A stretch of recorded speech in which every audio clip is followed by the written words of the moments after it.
We've got a new study by the National Center for Public Policy Research, and it shows that young people would save money by skipping Obamacare, just pay the penalty. $95 in the first year. Congressional candidate, the youngest in the nation, is from Virginia. He's a Republican. His name is Meyer, and he joins us now. Ron, welcome back. Good to see you again.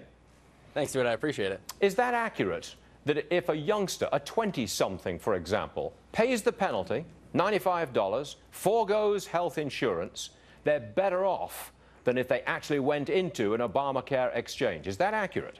Well, if you think saving $1,000 is better off, then yes. We have 3 million young people who are going to save $1,000 if they don't go into the exchanges. And what I'd say is, yes, that's worth it to save $1,000, especially in this economy where a lot of these people are underemployed and they don't have the money to buy. They don't have the money to pay rent, much less spend extra $1,000 for insurance. We aren't addressing the problem, which is affordability. We put this whole law on the backs of young people in the first place, and it's just gonna fall on its face. But if I'm a youngster, 20-something, and I'm not earning very much money, and I go to one of these exchanges, I'm going to get heavily subsidized, aren't I? I'm not going to pay full freight, am I? I mean, sure, I'm going to get a huge subsidy. Right.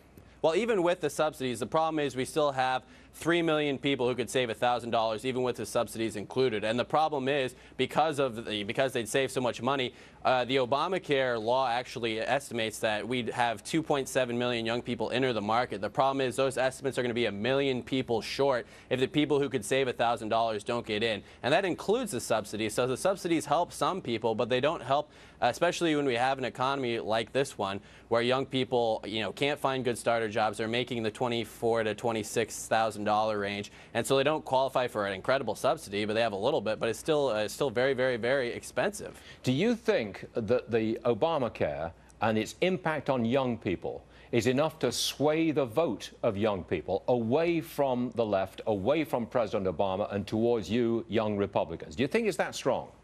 Well, we definitely are taking this message to young people. I think the key is if we would have done it in the first place with Obamacare, it may have not passed. This bill was actually sold as a great thing to young people, but it's put, like, the entire price, the cost is put on young people's backs at a time where we have the highest youth unemployment, highest structural youth unemployment since the Great Depression, and we have 50% of young people being underemployed. And so it's the wrong time to put the cost of this monumental bill onto young people. And so I think if we take that message to people who are struggling, take it to people who are vulnerable right now, and actually have a softer message as Republicans, yeah, I mean, I'll tell you personally, when I talk to young people on college campuses and in younger communities, like ones I was talking to yesterday, it resonates with them that young people are being targeted, and we need an advocate in Congress. We need more advocates in Washington, and Republicans need to take that mantle. We must take that mantle if we want to have a future in this country. All right, Ron, we hear you. And by the way, the president is addressing some college audiences later this week, yes, and I believe into next week as well. Ron Meyer, everybody, thanks very much for joining us, sir. Appreciate it.